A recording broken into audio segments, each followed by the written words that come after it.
네, 맞습니다. 오늘은 정말 흔하지만 어떨 땐 우리를 너무 괴롭히는 증상들이죠. 바로 메스꺼움, 구토, 그리고 소화불량입니다. 네, 너무 흔해서 그냥 넘길 때도 많지만 이게 파고들면 꽤 복잡하거든요. 오늘 여러분이 공유해 주신 의학 자료들을 바탕으로 이 증상들의 원인부터 최신 치료법까지 핵심만 한번 깊이 파헤쳐 보겠습니다. 우리의 목표는 이 복잡한 증상들을 명확하게 이해하는 겁니다. 자, 그럼 시작해 볼까요? 시작하기 전에 용어부터 잠깐 정리하고 갈게요. 이게 좀 헷갈릴 수 있어서요. 구토는 아시겠지만 위 내용물이 힘차게 확 나오는 거고요. 역류는 좀 다릅니다. 힘 안 들이고 그냥 스르르 음식물이 넘어오는 거예요. 그리고 반추라는 것도 있는데 이건 음식을 다시 개어내서 막 씹는 현상이죠. 그리고 소화불량. 와, 이 단어는 정말 범위가 넓어요. 흔히 체했다고 하는 느낌부터 속쓰림, 더부룩함, 금방 배부른 느낌, 아니면 명칙 통증까지 이걸 다 포함하는 개념입니다. 자, 그럼 가장 먼저 메스꺼움과 구토의 세계로 한번 들어가 보죠. 도대체 우리 몸에서 왜 이런 증상이 생기는 걸까요? 메스꺼움과 구토, 이게 우리 몸에서 어떤 신호일까요? 구토는 비교적 명확하다고 하죠. 그 뇌간, 그러니까 뇌의 좀 아랫부분에서 조전하는 일종의 반사작용이라고요. 네, 맞습니다. 구토는 그 뇌간에 있는 구토 중추가 딱 지시를 내리면 장이나 인두, 몸통 근육들이 반응해서 일어나는 거죠. 그런데 메스꺼움은 좀 더 복잡하다면서요. 네, 메스꺼움은 그보다 좀 더 윗단계, 배뇌피질까지 관여하는 것 같아요. 그래서 인지적인 거, 정서적인 입력도 필요하고요. 막 식은땀이 나거나 얼굴 하얘지고 그런 자율신경 반응도 같이 오잖아요. 그래서 그냥 단순 반사가 아니군요. 또 조절 중추는 여러 핵들이 관여하는데 뉴로키닌 NK1이나 세로토닌 5-H3 같은 신경 전달 물질 경로를 통해 작동하고요. 구토할 때는 배근육이 확 수축해서 복강 내 압력을 높이고 위장은 반대 방향으로 운동해서 내용물을 밀어내는 거죠. 그럼 구토를 일으키는 자극, 그 방아쇠는 어디서 오는 건가요? 그게 여러 군데서 올 수 있어요. 예를 들면 역한 냄새나 생각 같은 건 뇌에서 바로 시작되고요. 멀미나 귀 안쪽, 뇌의 질환은 미로 경로를 자극하죠. 또 위에 뭔가 자극적인 게 들어가거나 아니면 시스플라틴 같은 특정 항암제는 미주신경이라는 큰 신경을 통해서 신호를 보냅니다. 장이 막히거나 혈액 공급이 잘 안 돼도 구토가 유발될 수 있고요. 정말 다양한 곳에서 신호를 보내는군요. 네. 그리고 또 하나 중요한 곳이 그 화학 수용체 발통대, 영어로는 CTZ라고 부르는 영역인데요. 연수에 있습니다. 이게 혈액 속에 떠다니는 물질들을 감지하는 센서 역할을 해요. 혈액 속 물질이요? 어떤... 네, 약물이라든지 세균 독소, 아니면 몸에서 생긴 노폐물, 요독증 같은 거요. 이런 것들이 여기를 자극하면 구토 신호가 가는 겁니다. 여기서 진짜 흥미로운 점은 이 자극 경로마다 주로 관여하는 신경 전달 물질이 조금씩 다르다는 거예요. 예를 들어 멀미 쪽은 히스타민 H1이나 무스카린 M1 수용체가 중요하고 위장관 자극은 세로토닌 5-H3 수용체, 그리고 아까 말씀드린 화학 수용체 발통되는 세로토닌 5-H3, 도파민 D2 등 여러 경로가 관련 있고요. 중추신경계에 있는 NK1 수용체는 메스꺼움과 구토 둘 다에 아주 중요하게 작용합니다. 카나비노이드 12원 경로도 있고요. 그래서 많은 구토 치료제들이 바로 이런 특정 수용체를 차단하는 방식으로 개발된 거죠. 그러니까 원인에 따라서 다른 스위치를 누르는 셈이네요. 그럼 구체적으로 어떤 원인들이 메스꺼움과 구토를 일으킬까요? 표를 보니까 정말 다양하던데요. 먼저 복강 내 원인, 그러니까 배 안의 문제부터 좀 볼까요? 네, 그렇죠. 위나 장이 막히는 경우가 있겠죠. 궤양이나 악성 종양, 아니면 수술 후에 생긴 유착, 크론병 같은 것 때문에요. 또 염증성 질환도 흔해요. 담낭염, 췌장염, 충수염, 흔히 맹장염이라고 하죠. 그리고 감염, 노로바이러스 같은 바이러스나 황색포도상구균 같은 세균 감염, 식중독 같은 거요. 네. 그리고 위장관 운동 기능 이상도 있네요. 특히 위마비, 게스트로파레시스라고 하던데 이건 어떤 건가요? 말 그대로 위가 제대로 잘 안 움직이는 상태예요. 음식이 아래로 잘 못 내려가니까 메스꺼움이 주 증상으로 나타나죠. 원인은 뭔가요? 당뇨병이나 전신경화증 같은 전신질환과 관련되기도 하는데 사실 특별한 원인 없이 발생하는 특발성이 가장 흔합니다. 장가성폐쇄라는 것도 있고요. 여기서 정말 흥미로워지는 부분인데요. 검사상으로는 특별한 기질적 이상, 그러니까 구조적인 문제가 없는데도 증상이 나타나는 경우들이 있잖아요. 위장관 뇌 상호작용 장애, DGBI라고 하던데 네, 맞습니다. 만성 메스꺼움 구토 증후군 CNVS나 위마비랑 증상은 비슷한데 검사는 정상인 위마비 유사 증후군 GPLS 같은 것들이요. 주기성 구토 증후군 CVS도 있죠. 이건 편두통하고도 관련이 있다고 하던데요. 네, 그런 연관성이 제기되고 있습니다. 그리고 또 하나 특이한 게 장기간 대마 사용과 관련된 카나비노이드 과다 구토 증후군인데요. CHS. 이건 뜨거운 물로 목욕하면 증상이 좀 나아진다고요? 네, 그런 특징이 있다고 알려져 있죠. 반추 증후군도 종종 구토로 오인되기도 하고요. 복강 외의 원인도 많다고 하셨죠. 그렇습니다. 심근경색이나 심부전 같은 심장 질환도 구토를 유발할 수 있고요. 수술 후에도 꽤 흔하게 한 25% 정도에서 발생한다고 해요. 뇌종양이나 뇌출혈 때문에 두개강 내압이 상승하는 경우, 그리고 신경성 식욕부진증이나 우울증 같은 정신과적 문제도 원인이 될 수 있습니다. 약물 부작용도 정말 많죠. 오효, 이건 정말 빼놓을 수 없죠.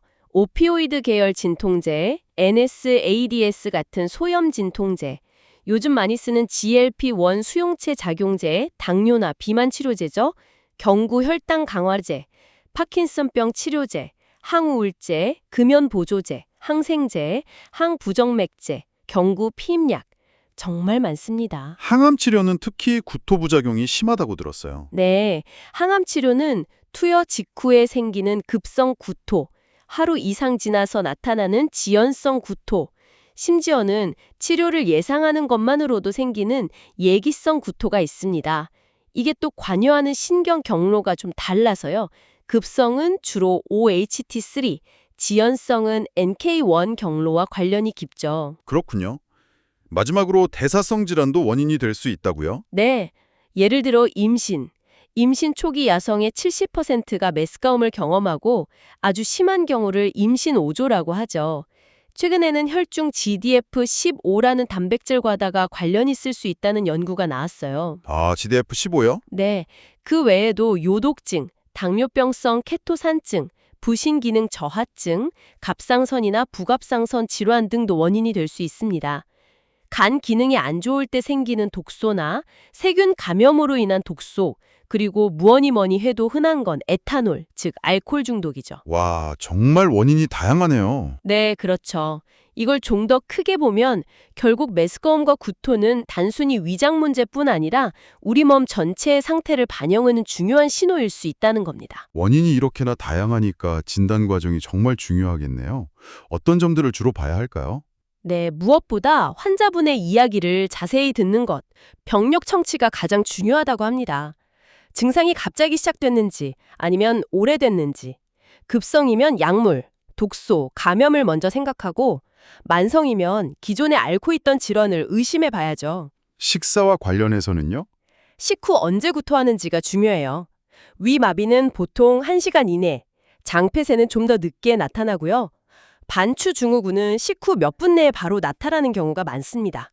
구토물 내용도 중요하죠. 그렇죠. 피가 섞여 나오는지, 혈토, 대변 냄새가 나는지, 분변성 구토, 소화 안 된 음식물이 그대로 나오는지 이런 것들이 단서가 되고요.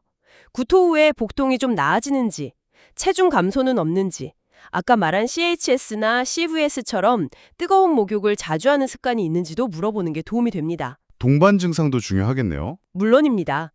두통이나 시력 변화가 같이 있다면 두개강 내의 문제, 즉 뇌 쪽 문제를 의심해야 하고요. 현기증이나 이명이 동반되면 귀 안쪽, 미로 질환을 생각해 봐야 합니다. 신체 검진에서는 어떤 걸 주로 보나요? 일단 탈수가 있는지 확인해야죠. 기립성 저혈압 같은 걸 보고요. 배에서 나는 소리, 장음을 들어보는 게 중요합니다. 소리가 거의 안 들리면 마비성 장폐색, 반대로 막 시끄럽게 들리면 기계적 폐쇄를 의심할 수 있죠. 배가 부풀어 올랐는지, 출렁거리는 소리, 서클션 스플래시가 나는지, 이건 위마비나 유문 폐쇄를 시사합니다. 특정 부위를 눌렀을 때 아픈지, 압통, 복부 방어는 없는지, 염증 의심 등을 확인합니다. 자멸 검사나 신경학적 이상, 만져지는 덩어리 같은 것도 확인해야 하고요. 검사는 어떤 것들을 하게 되나요? 일단 기본적인 혈액 검사를 하죠. 전해질이나 간, 췌장 수치, 호르몬 수치 등을 보고요. 복부 X선 촬영으로 장폐쇄나 마비 여부를 볼 수 있습니다. 상부 내시경은 정말 중요한 검사인데요. 궤양이나 악성 종양을 직접 눈으로 확인할 수 있고 위 마비가 의심될 때 위에 음식이 얼마나 정체되어 있는지도 볼 수 있죠. 다른 영상 검사도 필요할 수 있겠네요. 네, CT나 MRI는 부분적인 장폐쇄나 크론병 같은 걸 진단하는 데 도움이 되고요. 초음파는 담독의 질환을 보는 데 유용합니다. 장관막 허혈이 의심되면 혈관 조영술을, 뇌 쪽 문제가 의심되면 뇌 CT나 MRI를 찍어야겠죠. 그런데 만약 이런 검사들로도 원인이 명확하지 않으면 어떡하죠? 그게 중요한 질문인데요. 그럴 때는 위장관 운동 검사를 고려할 수 있습니다. 위 배출 신티그라티나 호기 검사로 위 마비가 있는지, 얼마나 심한지 평가할 수 있고요. 소장 통과 시간 검사나 조영술, 내압 검사 등으로 장 가성 폐쇄를 진단할 수도 있습니다. 아, 특수검사들이 있군요. 네, 식도 pH 검사는 비정형적인 위식도 역류 질환, GERD 감별에 도움이 되고 임페던스 검사는 반추 증후군 진단에 활용될 수 있습니다. 자, 그럼 이제 치료로 넘어가 볼까요? 기본적인 원칙은 무엇인가요? 네, 뭐니뭐니어도 가장 중요한 건 교정 가능한 원인을 찾아서 치료하는 겁니다. 예를 들어 약물 부작용이면 약을 바꾸거나 끊는 식으로요. 탈수가 심하면 어떻게 하죠? 심한 탈수가 있으면 당연히 입원이 필요할 수 있고요. 수액 치료를 충분히 해야 합니다. 경구 섭취가 가능해지면 처음에는 위에 부담이 적은 저지방 유동식부터 시작해서 조금씩 식사량을 늘려가는 게 좋습니다. 위 마비 환자는 식단 조절이 특히 중요하겠네요. 음식을 잘게 갈거나 입자가 작은 형태로 먹는 게 도움이 될 수 있습니다. 지방 함량이 높은 음식은 위 배출을 더 느리게 하니까 피하는 게 좋고요. 당뇨병성 위 마비 환자는 혈당 조절이 정말 중요합니다. 이건 기본 중에 기본이죠. 원인이 되는 약물은 당연히 가능하다면 중단하거나 용량을 줄여야 하고요. 그 다음은 약물 치료겠죠. 항구토제들이 있던데요. 네, 항구토제는 주로 중추신경계에 작용해서 구토 반사를 억제하는 약들인데요. 표에도 나와 있지만 특정 원인이나 경로에 맞춰 개발된 약들이 많습니다. 예를 들어 항히스타민제, 디멘히드리네이트, 메클리진 같은 거나 항콜린제, 스코폴라민 패치 같은 거는 주로 멀미나 미로 질환에 사용되고요. 도파민 D2 기량제, 프로클로르페라진 같은 약은 약물이나 독소, 대사성 원인으로 인한 구토에 효과적일 수 있습니다. 항암 치료나 수술 후 구토에는 어떤 약을 쓰나요? 그때는 OHT3 기량제, 온단세트론 같은 약이 아주 널리 쓰이죠. 수술 후 구토 예방에도 많이 쓰고요. NK1 기량제, 아프레피탄트 같은 약은 특히 항암 화학요법으로 인한 지연성 구토에 효과가 좋습니다. 의료용 카라비노이드, 드로나비놀 같은 것도 항암 치료 유발 구토에 쓰이기도 하고요. 근데 사실 실제 임상에서는 이런 약들이 꼭 그 적응증에만 쓰이는 건 아니고 다양한 원인의 메스꺼움이나 구토에 좀 광범위하게 사용되기도 합니다. 예를 들어 아프레피탄트가 주기성 구토 증후군이나 위 마비 증상 완화에 효과가 있었다는 보고도 있고요. 카나비디올, CBD도 위 마비에 효과를 보인 연구가 있습니다. 다른 종류의 약도 있나요? 네, 사만계 항우울제, 키시에이가 주기성 구토 증후군이나 기능성 구토에 쓰이기도 하고요. 미르타자핀이나 올란자핀, 가바펜틴 같은 약들도 특정 상황에서 항구토 효과를 보일 수 있습니다. 위 마비처럼 위장 운동 자체가 문제일 때는 운동을 촉진하는 약도 쓰죠. 네, 위장관 운동 촉진제 프로키네틱스라고 부르죠. 메토클로프라미드가 대표적인데요. O-H4 수용체에 작용하고 도파민 D2 수용체를 기량하는 효과가 있습니다. 근데 이 약은 부작용 때문에 좀 주의해야 한다고 들었어요. 맞습니다. 특히 장기 사용 시 운동장애 위험이 있어서 조심해야 하고요. 에리스로마이신이라는 항생제도 모틸린 수용체에 작용해서 단기간 위 운동 촉진 효과를 낼 수 있는데 내성이 빨리 생겨서 오래 쓰긴 어렵습니다. 돈페리도는 말초 D2 기량제인데 미국에서는 심장 부작용 우려로 사용되지 않고요. 새로운 약은 없나요? 프로칼로프라이드라고 O-H4 작용제가 있는데 이게 특발성 위 마비에 효과를 보이기도 합니다. 치료가 정말 어려운 장 가성 폐쇄에는 옥트레오타이드라는 약을 쓰기도 하고 소장 운동 이상에는 피리도스티그민을 사용해 볼 수도 있습니다. 그 외에 다른 치료법은요? 유문에 보툴리눔 독소를 주사하는 건 효과에 대해 아직 논란이 좀 있고요.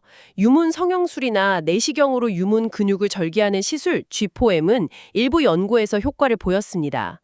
약물 치료에 전혀 반응하지 않는 심한 위 마비 환자의 경우에는 코를 통해 장까지 관을 넣어 영양을 공급하거나 경장 영양, 아예 배에 구멍을 내서 공장루를 만들기도 하고요. 위에 전기 자극을 주는 장치를 이식하는 위 전기 자극술도 고려될 수 있습니다. 안전성 문제도 아까 잠깐 언급하셨는데 좀 더 자세히 설명해 주실 수 있나요? 네, 중요하죠. 특히 혈액 내장벽을 통과하는 도파민 기량제들은 불안이나 기분 변화, 파킨슨 증상 같은 운동장애, 프로락틴 수치 상승 같은 부작용을 일으킬 수 있습니다. 특히 메토클로프라미드는 노인에게서 사용 시 얼굴이나 몸이 자기 의지와 상관없이 움직이는 지연성 운동 이상증, 탈대부 디스키네시아를 일으킬 수 있는데 이게 비가역적일 수 있습니다. 되돌릴 수 없다는 거죠.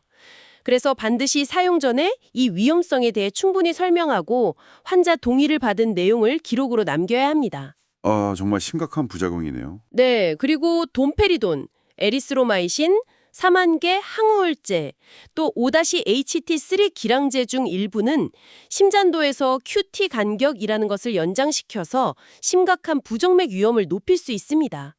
그래서 이런 약들을 쓸 때는 주의가 필요하고 경우에 따라서는 심전도 모니터링이 필요할 수도 있습니다. 특수한 상황에서의 치료는 어떤가요?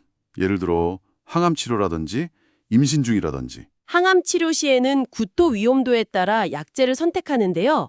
보통 5-HT3 기량제, NK1 기량제, 그리고 스테로이드, 글루코코르티코이드를 병용해서 급성 및 지연성 구토를 조절합니다. 예기성 구토는 어떻게 하죠? 그건 좀 어려운데요. 로라제팜 같은 벤조디아제핀 계열의 안정제가 도움이 될 수 있고 행동요법 같은 비약물적 치료도 시도해 볼 수 있습니다. 임신 중에는 약 쓰기가 조심스럽잖아요. 맞습니다. 임신 중 메스꺼움에는 약물 사용에 당연히 신중해야 하고요. 피리독신, 즉 비타민 B6나 지압, 생강 같은 것들이 대안으로 권고됩니다. 심할 경우 의사와 상의해서 비교적 안전하다고 알려진 약을 조심스럽게 사용해 볼 수는 있습니다. 주기성 구토증후군 CVS나 카나비노이드 과다 구토증후군 CHS는요? GVS는 예방이 중요해서 사만계 항우울제, TCA나 토피라메이트 같은 항경련제를 사용하고요. 급성 발작 시에는 OH3나 NK1 기량제의 로라제팜을 추가하거나 아프레피탄트, 편두통약인 수마트립탄 등을 사용합니다. CHS는 근본적으로 대마 사용을 중단하는 것이 치료고요. 급성 발작에는 할로페리돌이나 국소 캡사이신 크림 같은 것이 증상 완화에 도움이 될 수 있다는 보고가 있습니다. 자, 지금까지 메스꺼움과 구토에 대해 정말 깊이 알아봤는데요. 이제 많은 분들이 호소하시는 또 다른 문제죠. 소화불량으로 넘어가 보겠습니다. 이것도 정말 흔한데 이건 도대체 왜 생기는 걸까요? 네, 소화불량. 이것도 정말 여러 기전이 복합적으로 작용하는데요. 첫 번째로 생각해 볼 수 있는 건 위식도 역류, 즉 GERD입니다.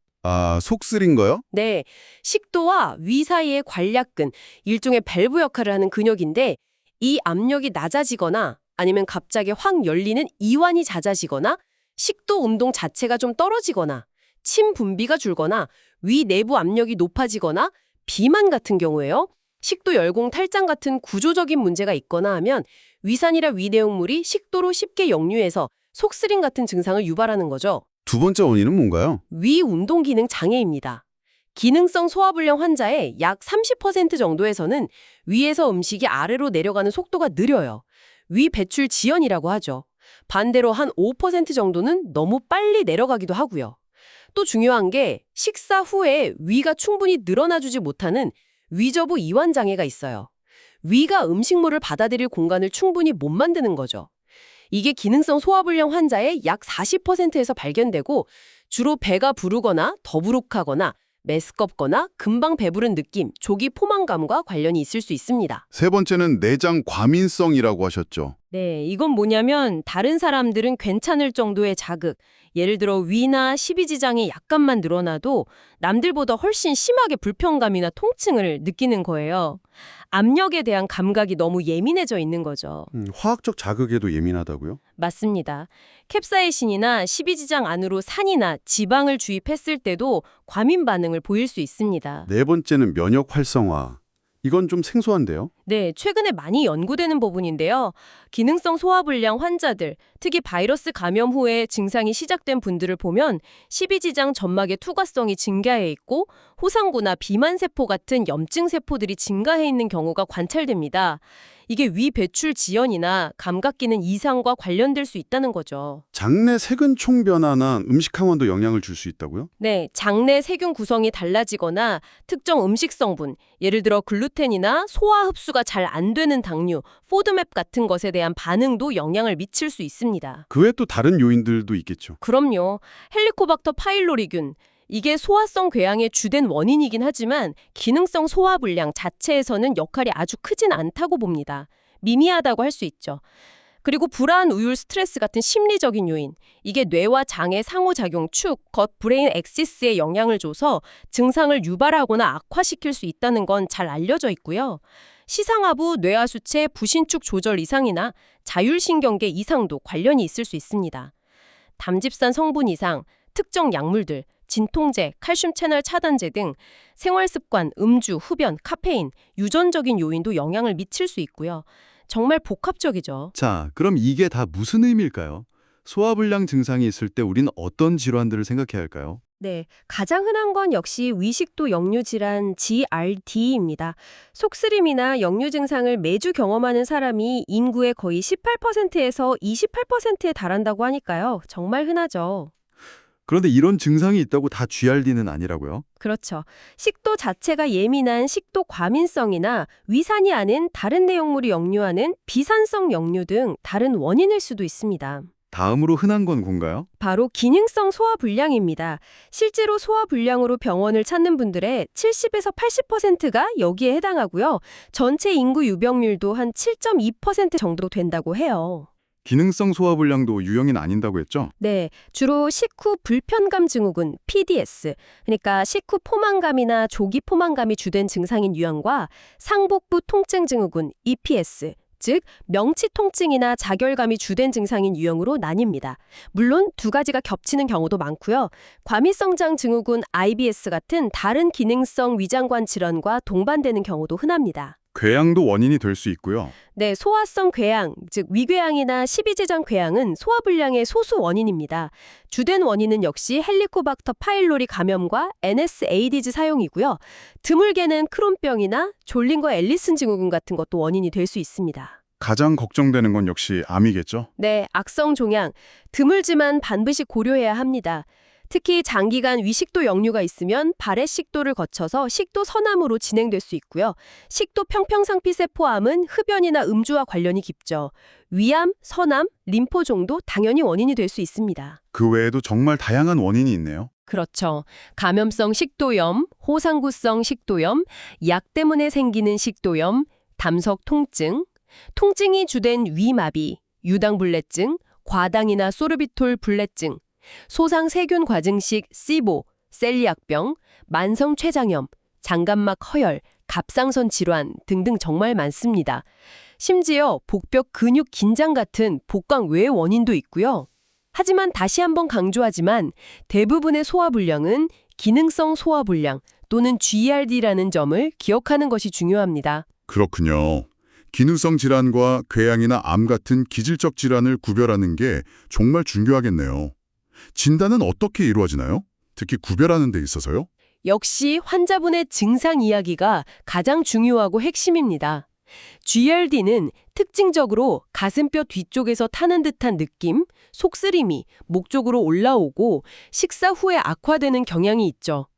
신물이나 쓴물 같은 액체가 역류하거나 침이 과도하게 분비되는 증상, 워러브레쉬를 동반하기도 하고요. 비정형적인 증상도 있다고요? 네, 목이 아프거나 천식, 기침, 쉰 목소리, 심지어 가슴 통증 같은 증상으로 나타나기도 합니다. 기능성 소화불량은 증상이 좀 다르죠. 네, 기능성 소화불량은 상복부 증상이 식사와 관련 있을 수도 있고 없을 수도 있고요. 말씀드린 대로 더부룩함, 조기 포만감, 명치 통증이나 쓰림 등 다양하게 나타납니다. GERD나 IBS 증상을 함께 호소하는 경우도 많고요. 신체 검진은 어떤가요? 대개는 정상인 경우가 많습니다. 하지만 비정형 GERD 환자에서 인두가 빨갛게 부어 있거나 숨소리에서 쌕쌕거리는 소리, 천명음이 들릴 수도 있고 반복적인 역류 때문에 치아 상태가 안 좋을 수도 있습니다. 기능성 소화불량 환자는 명치 부위를 눌렀을 때 통증을 느끼거나 배가 좀 불러있는 경우가 있을 수 있고요. 여기서 경고 증상 얼런 피처즈 확인이 정말 중요하다고 강조하셨어요. 네, 맞습니다. 표 4083에도 나와 있지만 이건 정말 놓치면 안 되는 신호들입니다. 음식을 삼키기 어렵거나 삼킬 때 아프거나 설명되지 않는 체중 감소, 반복적인 구토, 위장관 출혈의 증거, 자멸 반응이 양성이거나 눈으로 보이는 출혈, 즉 혈변이나 흑변, 황달, 배에서 덩어리가 만져지거나 림프절이 커져 있는 경우, 열이 나는 경우, 위장관 종양 가족력이 있는 경우 이런 증상들이 있다면 이건 단순 소화불량이 아닐 가능성이 높습니다. 심각한 기저질환을 의심해야 하는 거군요. 그렇죠. 바로 추가적인 검사를 진행해야 합니다. 그리고 복벽 통증이 의심될 때는 카넷 징후라는 걸 확인해 볼 수도 있습니다. 배에 힘을 준 상태에서 눌렀을 때 통증이 더 심해지면 복강 내 문제보다는 복벽 자체의 문제일 가능성을 시사하는 거죠. 진단적 접근법은 어떻게 달라지나요? 증상과 위험 요인에 따라 달라지는데요. 경고 증상이 없는 전형적인 GERD 환자는 추가 검사 없이 양성자 펌프 억제제 PPI를 4주에서 8주 정도 사용해 볼 수 있습니다. 이걸 경험적 치료라고 하죠. 내시경은 언제 필요한가요? PPI 치료에도 증상이 계속되거나 증상이 비정형적이거나 경고 증상이 있거나 또는 50세 이상이면서 5년 이상 증상이 지속된 경우 이건 발해식도 산별 검사 목적입니다. N은 상부 내시경 검사가 필요합니다. PPI에 반응하지 않는 환자에서는 약을 끊고 식도 산도 검사를 하거나 약을 복용하는 중에 산도와 임피던스를 같이 측정하는 검사를 고려할 수 있습니다. 수술을 고려한다면 식도 내압 검사도 필요하고요. 소화불량 환자는 어떻게 접근하나요? 경고 증상이 없는 60세 미만 소화불량 환자는 먼저 헬리코박터 파일로리 검사를 권장합니다. 대변 항원 검사나 요소호기 검사를 하죠. 양성이 나오면 제균 치료를 하고요. 음성이거나 제균 치료 후에도 증상이 계속되면 경험적으로 PPI 치료를 시도해 봅니다. 60세 이상이거나 경고 증상이 있거나 이런 치료에도 반응이 없으면 역시 내시경 검사를 권장합니다. 그 외에 빈혈 검사, 갑상선 기능이나 칼슘 수치 확인, 셀리악병 항체 검사, 간 췌장 기능 검사, 필요에 따라 영상 검사나 위 배출 검사, 호기 검사 등을 시행할 수 있습니다. 자, 이제 치료에 대해 알아볼 시간입니다. 생활 습관 개선부터 약물, 다른 치료법까지 다양할 것 같은데요. 네, 맞습니다. 먼저 생활 습관 및 식이요법입니다. 증상이 심하지 않다면 검사를 통해 심각한 질환이 없다는 것을 확인하는 것만으로도 환자가 안심하고 지켜볼 수 있습니다. 원인이 되는 약물이 있다면 당연히 중단해야겠죠. 네. 그리고 GERD 환자는 알코올, 카페인, 초콜릿 섭취를 줄이고 금연하는 것이 좋습니다. 식사는 소량식, 저지방식으로 하고 자기 전에 간식을 피하고 침대 머리를 높이는 것도 도움이 됩니다. 기능성 소화불량 환자는 어떤가요? 기능성 소화불량 환자 역시 지방이 많은 음식, 매운 음식, 카페인, 알코올 섭취를 줄이는 것이 도움이 될 수 있습니다. 유당 불내증이 있다면 유당 제한 시기를, 셀리악병이 있다면 글루텐 배제 시기가 필요하고요. 저 포드맵 식단 같은 것도 있던데요. 네, 저 포드맵 식단이나 6가지 주요 식품군, 우유, 계란, 콩, 밀, 땅콩 견과류, 해산물을 제외하는 식단, 글루텐 스의 식단 등이 일부 연구에서 효과를 보였다는 보고가 있긴 합니다. 하지만 아직 더 많은 연구가 필요하고 모든 환자에게 적용하기는 어렵습니다. 약물 치료는 어떤 것들이 있나요? 위산 분비 억제제가 중요하겠죠? 네, 위산 분비를 억제하거나 중화하는 약이 핵심입니다. 히스타민 H2 수용체 기량제, 시메티딘, 파모티딘 등은 경증이나 중등도의 GERD에 사용될 수 있고요. 양성자 펌프 억제제, 즉 PPI, 오메프라졸 등은 중증 GERD나 미란성 식도염 치료에 효과적이고 기능성 소화불량, PDS, EPS 모두에도 효과가 입증되었습니다. PPI는 기능성 소화불량의 초기 치료로 권장된다고요? 네, 헬리코박터 파일로리균이 음성이거나 재균 치료 후에도 증상이 지속되는 기능성 소화불량 환자의 초기 치료로 권장됩니다. 그런데 PPI 장기 사용에 대한 우려도 있지 않나요? 맞습니다. 장기간 PPI를 사용할 경우에는 드물지만 설사, 특히 클로스트리디오이데스 디피실 감염, 소장 세균 과증식, 일부 영양소, 비타민 B12, 철, 칼슘, 흡수장애, 저마그네슘 혈증, 골 감소증, 간질성 신형 같은 부작용 가능성을 고려해야 합니다. 그래서 꼭 필요한 경우에 필요한 기간 동안만 사용하는 것이 중요합니다. 최근에는 더 강력한 약도 나왔다고요? 네, PPI보다 더 강력하고 작용 시간이 긴 칼륨 경쟁적 위산분비 차단제 PCAB이라는 계열의 약이 개발되었고요. 보노프라잔 같은 약이 미란성 식도염 치료에 승인되어 사용되고 있습니다. 제산제나 알긴산제제는 경증 GERD의 단기적인 증상 조절에 사용될 수 있습니다. 아까 헬리코박터균 재균 치료가 기능성 소화불량에 효과가 있다고 하셨는데 어느 정도인가요? 효과가 아주 드라마틱하지는 않습니다. 제한적이지만 통계적으로는 유의미한 이점이 있다고 알려져 있어요. 위약, 가짜약과 비교했을 때 약 9% 정도 증상 호전의 위험 감소 효과가 있다고 합니다.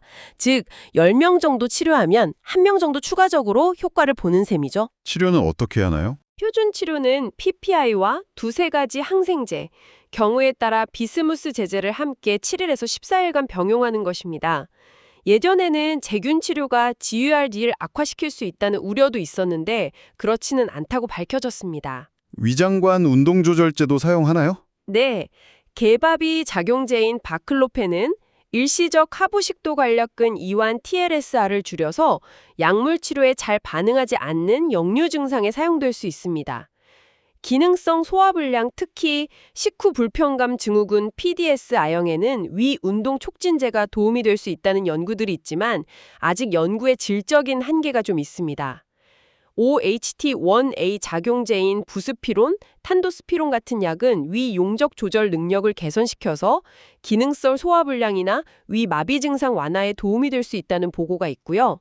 아코티아마이드라는 약은 일본과 인도에서 기능성 소화불량 치료제로 승인되어 사용되고 있습니다. 중추신경 조절제는 어떤가요? 항우울제 같은 거요? 네, 사만계 항우울제 아미트립틸린, 이미프라민 등은 저용량으로 사용했을 때 약물 치료에 잘 반응하지 않는 기능성 속쓰림이나 기능성 소화불량 통증 조절에 효과를 보였습니다. 미르타자핀이라는 다른 계열의 항우울제도 기능성 소화불량에 효과가 있다는 연구가 있고요. 모든 항우울제가 효과적인 건 아닌가 보네요. 네, 그렇습니다.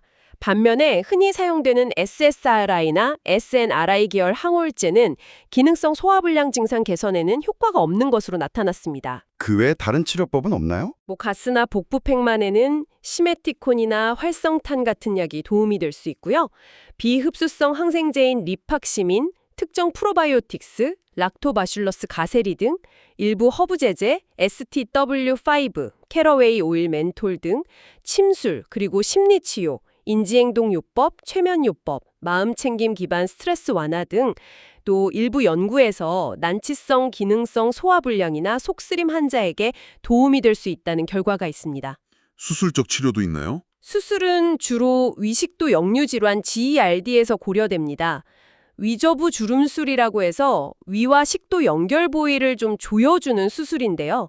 비교적 젊고 평생 약물 치료가 필요하며 PPI에 반응이 좋고 pH 검사상 명확한 역류가 확인된 특정 환자에게 고려될 수 있습니다. 수술하면 완치가 되나요? 효과는 좋을 수 있지만 수술 후에 음식을 삼키기 어렵거나 배에 가스가 차는 증후군이 생기거나 증상이 재발할 가능성도 있습니다. 그래서 신중하게 결정해야 하고요. 최근에는 자비관략근 강화술이나 내시경을 이용한 위저부 주름술 TIF 같은 새로운 시술들도 개발되어 시도되고 있습니다. 와, 오늘 정말 메스꺼움, 구토, 소화불량이라는 이 흔하지만 파고들수록 복잡한 증상들의 다양한 원인부터 진단, 치료법까지 아주 깊이 있게 살펴봤습니다. 특히 검사상으로는 뚜렷한 이상이 없는 기능성 질환이 생각보다 훨씬 많다는 점, 그리고 심각한 질환을 놓치지 않기 위해 경고 증상을 잘 확인하는 것이 얼마나 중요한지 다시 한번 생각하게 되네요. 네, 맞습니다. 이런 증상들이 워낙 흔하다 보니까 그냥 신경성인가 보다, 스트레스 때문이겠지 하고 쉽게 넘겨버릴 수도 있는데요. 기능성 질환과 기질적 질환을 정확히 구별하는 것은 단순히 심각한 병을 놓치지 않기 위해서만은 아닐 겁니다. 아, 그렇죠. 네, 정확한 진단이 이루어져야 환자에게 맞는 최적의 치료 전략을 세울 수 있고 또 불필요한 걱정과 검사를 줄일 수 있는 첫걸음이니까요. 여기서 우리가 한 걸음 더 나아가 생각해 볼 점은 그럼 우리 몸의 이 소화 기능이라는 것이 단순히 음식물을 처리하는 기계적인 과정이 아니라 우리의 감정 상태, 스트레스 수준, 더 나아가 뇌의 기능과 얼마나 긴밀하게 연결되어 있느냐는 것입니다. 정말 그러네요. 네, 단순히 스트레스 때문이라고 한마디로 말하기에는 너무나 복잡하고 섬세한 상호작용이 우리 몸속에서 특히 뇌와 장 사이에서 끊임없이 일어나고 있는 것 같습니다. 어쩌면 이 부분이 앞으로 여러분 각자가 자신의 몸과 증상을 이해하는 데 있어서 더 탐구해 볼 만한 아주 흥미로운 지점이 아닐까 싶습니다. 네. 오늘 정말 유익한 말씀 감사드립니다. 저희와 함께 이렇게 깊이 파고들어 주신 여러분께도 감사드립니다. 오늘 나눈 이야기가 여러분의 궁금증 해소에 조금이나마 도움이 되었기를 바랍니다.